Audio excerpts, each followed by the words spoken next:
Bitcoin France, j'espère que vous allez bien. On se retrouve pour ce brief du jeudi 23 octobre. Comme d'hab, quelques flash news pour commencer.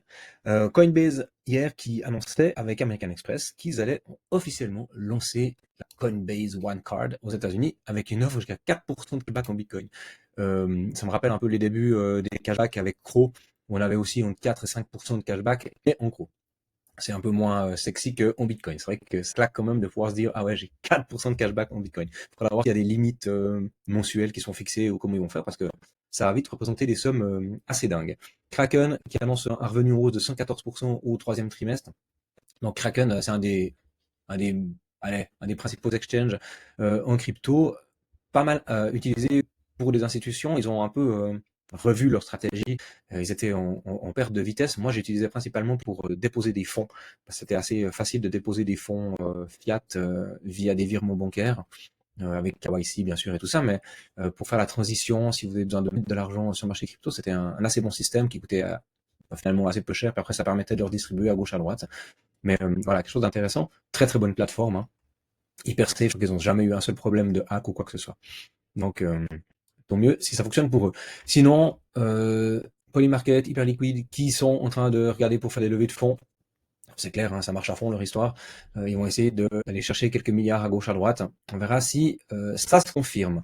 Dans les news un peu plus internationales, éco, on verra l'impact des sanctions américaines sur les sociétés liées au pétrole en Russie. Trump s'était toujours refusé à mettre des sanctions sur des compagnies pétrolières russes parce que bah, c'est bon, le pétrole c'est hyper tendu pour les Américains.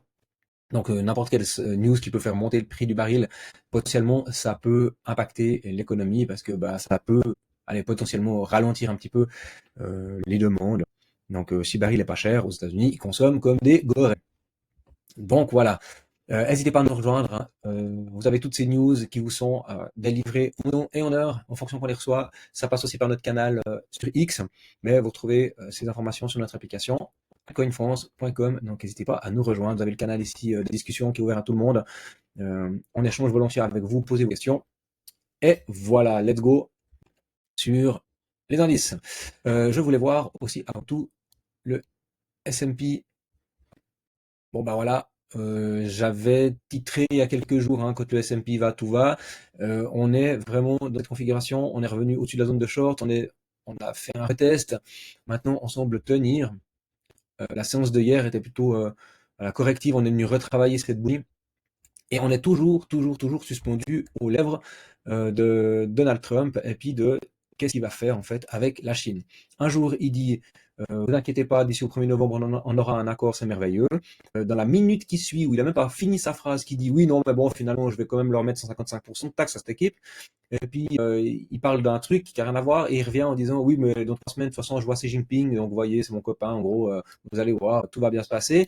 On n'en sait rien. On n'en sait foutre rien ce qu'il va faire. Du coup, c'est très compliqué. Ce qui est certain, c'est qu'à chaque fois qu'il y a des annonces de Trump, il y a une monstre whale qui fout un short ou qui prend des longues, et du coup, si on suit cette whale, on arrive à savoir ce que Trump va annoncer. Donc, c'est franchement de la manipulation de marché à 2000 à l'heure. C'est très algorithmé aussi, hein, les prises de liquidité, c'est de la folie. Sur Bitcoin, on fait que ça. On va un coup à gauche, un coup à droite, on va chercher là où il y a de la thune en haut, où il y a de la thune en bas. Rien de clair.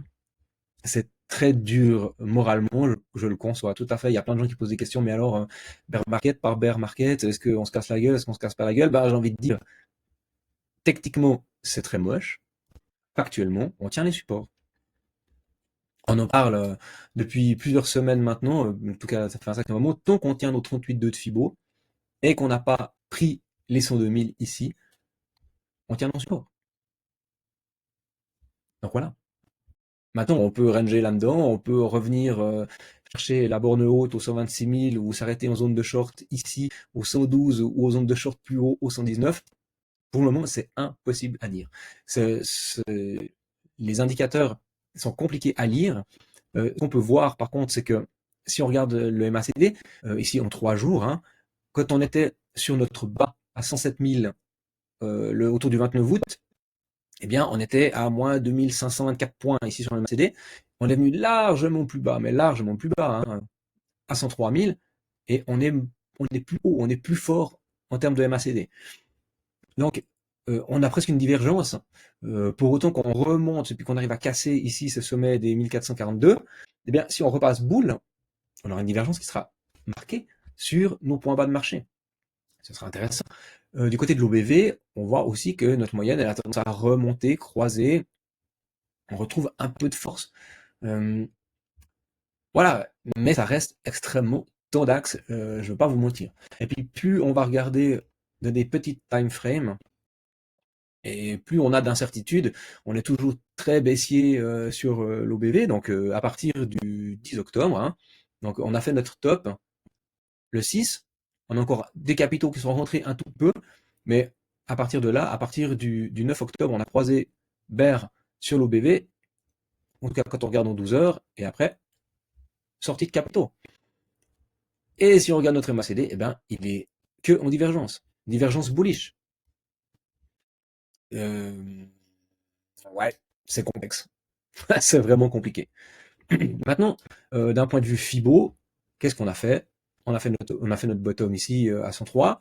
Donc on a retesté notre mèche, c'est très bien. On avait dit hein, qu'on allait retester la mèche, c'était clair, net. Ça permettait aussi au contrat sur le CME d'aller combler les gaps. Voilà, c'est fait. Maintenant, on est remonté, on est arrivé ici en zone de short, on s'est fait rejeter. On a eu une belle reprise, une belle tentative de reprise sur cette bougie-là, mais Trump annonce de la merde et du coup, on se fait ravaler. Alors maintenant, Trump, il a rien dit depuis un jour et demi, donc voilà, on peut repartir gentiment dans le vert. On va voir jusqu'où on tient et puis qu'est-ce que ça nous offre comme opportunité. Moi, je le regardais, du coup, celui-là, on va pouvoir le décaler ici. Donc, vu qu'on est monté jusqu'à cette, on va prendre la mèche en court terme, hein, on n'est pas obligé de les prendre, mais moi je vais la prendre quand même. Eh bien, on voit qu'on est venu travailler une zone du coup de rechargement pour réattaquer sans doute cette zone de short ici. Donc, je vais commencer, je vais vous tracer ça, on voit bien. Donc, hop, hop, ok, nickel. Maintenant, prochaine zone, c'est les 38,2 de Fibo à 110.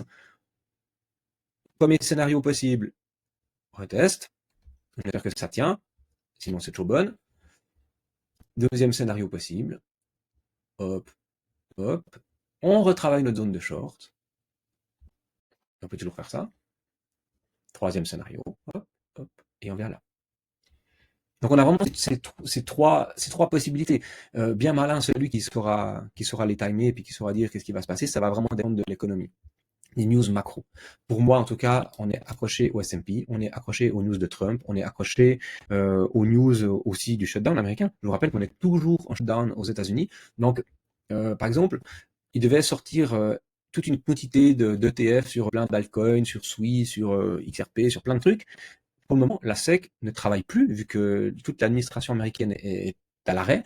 Et donc, ça repousse d'autant plus ces ETF, tous ces produits dérivés que des grands groupes aimeraient sortir. Donc, il n'y a plus rien qui passe. Il n'y a pas d'autorisations qui sont délivrées. Il n'y a pas les chiffres de l'économie. Une bonne partie, elles sont repoussées. Donc, on ne sait pas exactement qu'est-ce qui se passe depuis le mois début octobre. On ne sait pas comment fonctionne vraiment l'économie. Normalement, il y a un petit calendrier éco hein, cette semaine, la semaine prochaine. Il y a deux, trois petites infos, notamment sur l'établissement, l'achat des maisons, quelque chose comme ça. Enfin bref, un peu plus. C'est pas hyper important, mais ça donne quand même des petits indicateurs sur la qualité de l'économie aux États-Unis. Et bah, pour le moment, on n'a pas ces chiffres. Donc, on verra qu'est-ce qui sort. Donc, tant qu'on n'a pas ces news-là, ça sera compliqué d'avoir une indication de marché claire, je pense.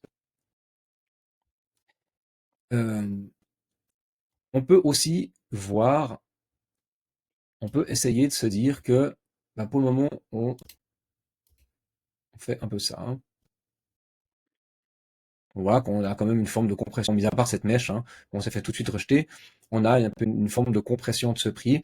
Donc peut-être que d'ici la fin octobre, on arrive dans une période un peu plus de... Est-ce qu'on peut même le prendre comme ça hein, une période où, voilà, à partir du 25, peut-être fin de semaine prochaine, fin de cette semaine, on arrive à quelque chose où on dit, ok, on peut avoir une résolution haussière ou baissière de cette espèce de mouvement-là. Ouais, je suis pas hyper fan de ce genre de truc, mais c'est comme ça. Euh, on voit aussi une figure chartiste pour ceux qui les observent. Euh, je vais la tracer comme ça un petit peu. Là, vas-y, comme je te pousse, hein, on peut la prendre comme ça. Hein. Ça, c'est un mégaphone.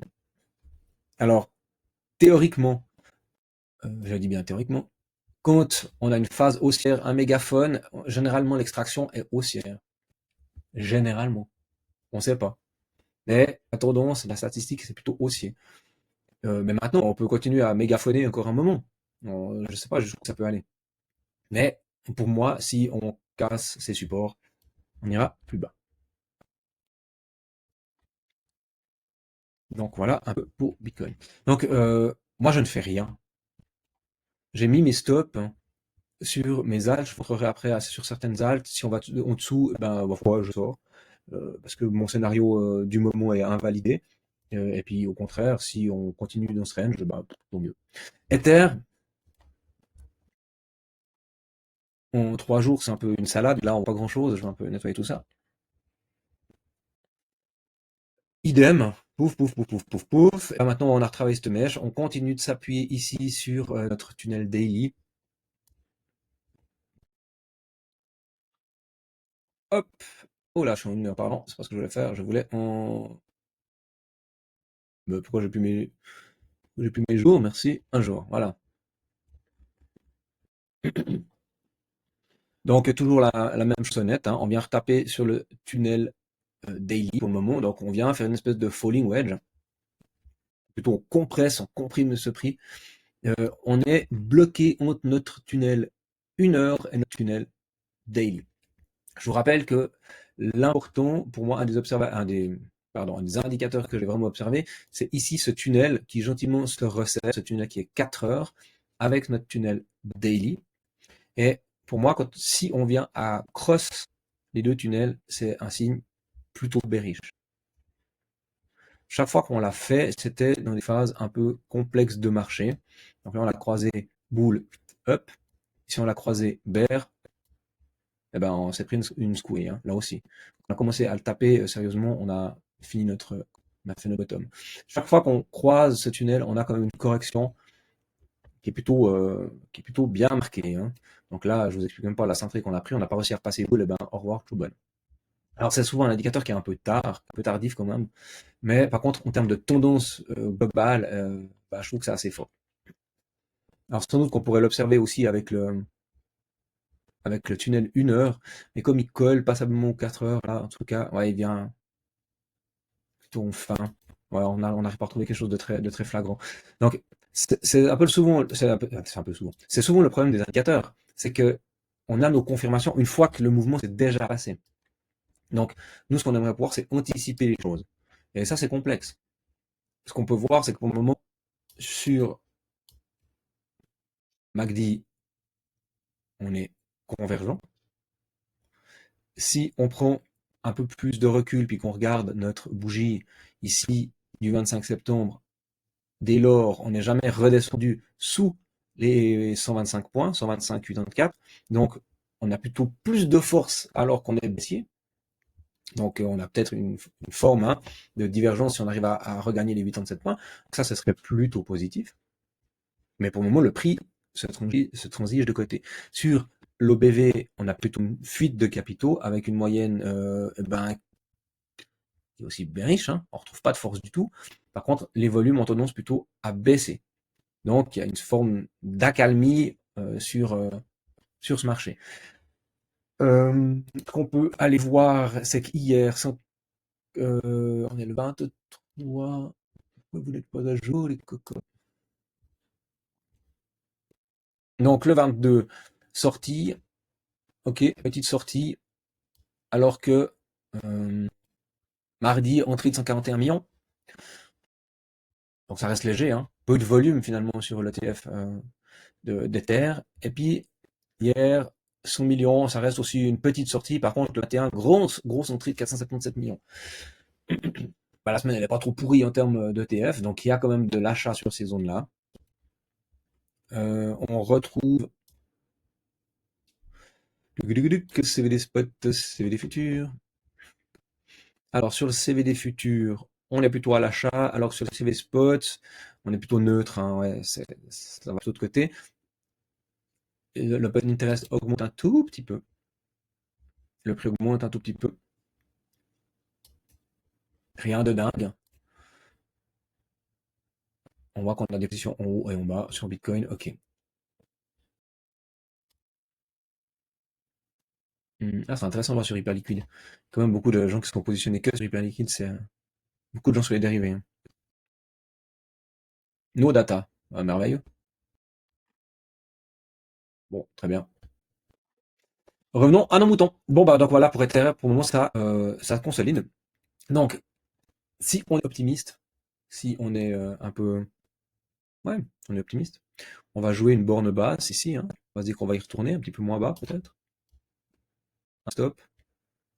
Zone de short, de 81. Ça se tente. Ça se tente. Joli swing. Pouf, pouf, pouf, pouf, pouf. On vient retaper là-dedans. Tac. Why not? On est venu en tout cas en première zone de short, on s'est fait rejeter. Donc, ce qu'on aimerait quand même pas trop voir. Bon, ça peut arriver encore une fois, je pense. Donc, notre prochaine petite zone de short, elle sera ici, hein.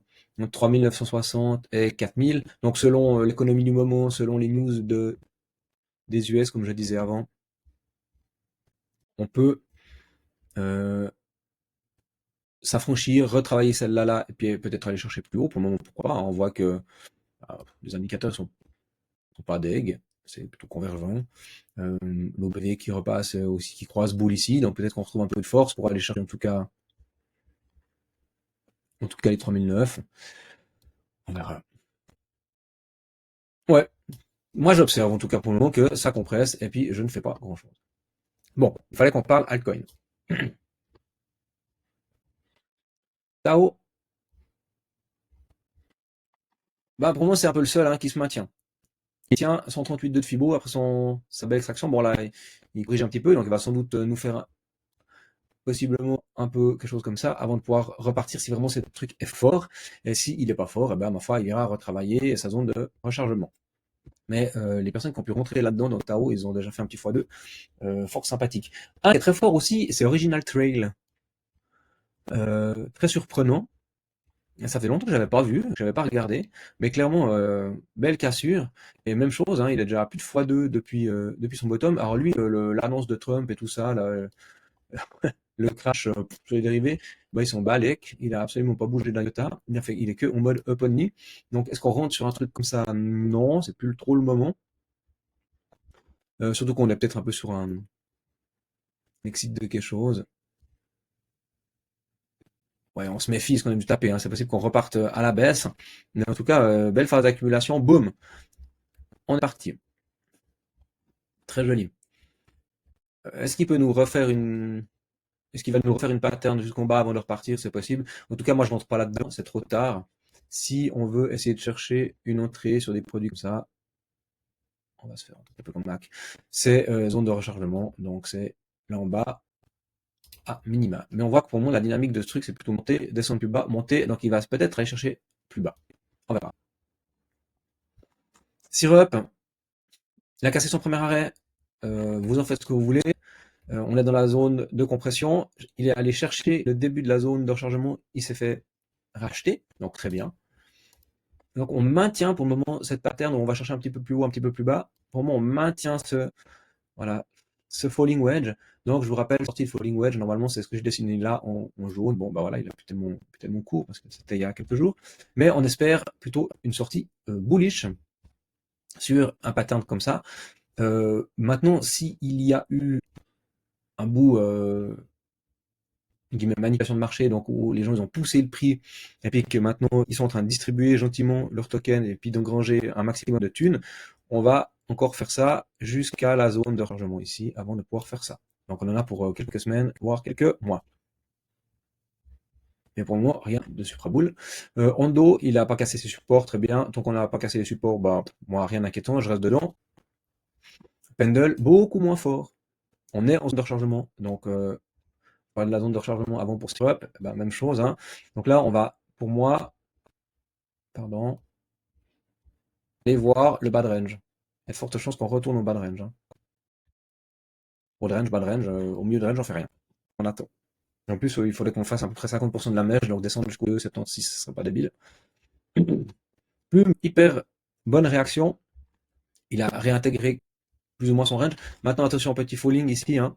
Donc, on pourrait aller rechercher les 38 de Fibo, et puis ici, on est en fin de zone de rechargement, et puis aller chercher finalement les 0,30, 0,036. Tant qu'on n'a pas de news, de news positive, je garde mon scénario un peu bearish. Aster, théorie de dos baissière, boum, boum, boum, boum, boum, il continue. On est sur une bonne zone d'entrée. En crypto, on peut aller chercher plus bas, c'est pas débile comme idée, mais pour le moment, on est sur des zones d'entrée qui sont plutôt possibles. Mais pour moi, on n'est toujours pas au-dessus de notre tunnel 15 minutes, donc c'est pas la fête hein, sur Aster.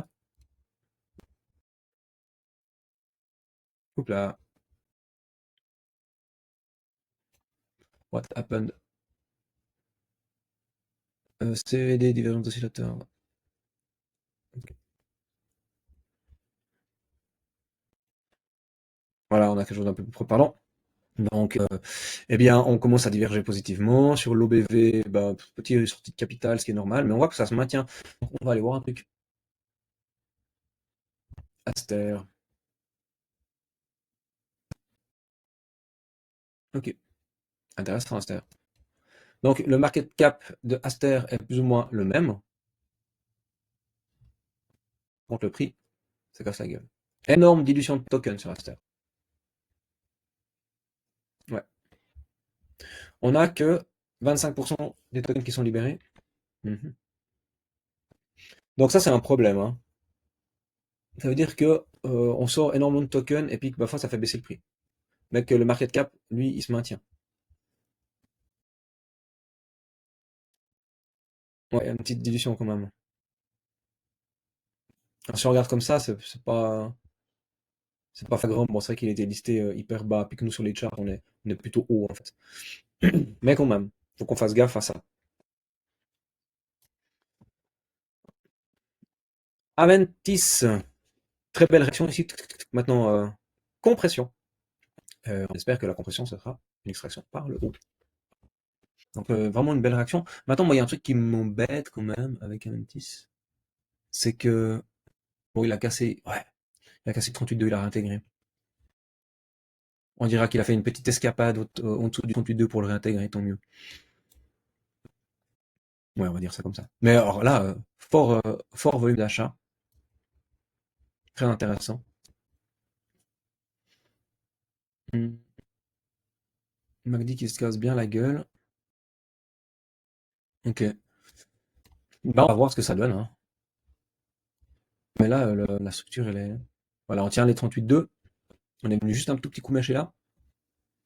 Donc on est venu prendre un petit peu ce qu'il fallait. On est venu travailler un petit peu cette imbalance ici. Maintenant, pour une belle structure, parce que pour moi, c'est pas une belle structure en daily, on n'a rien du tout. J'apprécierais d'avoir quelque chose qui fasse comme ça. Et du coup, à la limite, mon signal, soit je suis un peu optimiste et je rentre là-dedans en me disant ça va aller plus haut, parce qu'on peut très bien se casser la gueule, soit je suis un peu attentiste, je fais gaffe à mes capitaux et mon entrée se fait là.